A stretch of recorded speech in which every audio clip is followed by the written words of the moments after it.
Friends ఇంతకుముందు మా friend గారు ఫోన్ చేశారు, అర్జెంట్ ఒక 10,000 పంపవారు అని చెప్పేసి అడిగాడు. నిజమ్మా మా లేవురా అని చెప్పేసి చెప్పిన. వాడప్పుడు అరే మొన్ననే కదా సింగరేణి మీకు లక్షల లాభాల వాటి ఇచ్చింది, అరే ఇస్తూనే ఇస్తా అని చెప్పి లేకపోతే లేదు కానీ ఈ అబద్ధాలు ఆడకరా అని చెప్పేసి అన్నాడు. నాకైతే మస్తు బాధ అనిపించింది.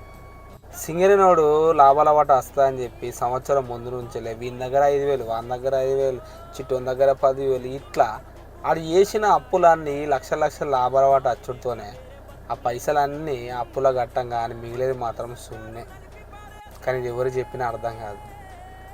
సింగరేణికి లక్షల లాభాల వాట వచ్చేది నిజమే, కానీ అవి ఇవన్న అప్పుల తీర్థయాత్రకే సరిపోతాయి.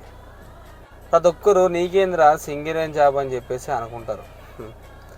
కానీ ఎవడైతే సింగరేణి జాబ్ చేస్తాడో వాడే బాధ వానికి మాత్రమే తెలుస్తాయి. ఆ కష్టానికి వానికి వచ్చే డబ్బులకు వాడు పడే బాధకు అసలు సంబంధమే ఉండదు. అప్పులోళ్ళకు నేను అప్పెట్లా గడుతూ, సిట్టిలోళ్ళకు నేను సిట్టెట్లా గడుతూ.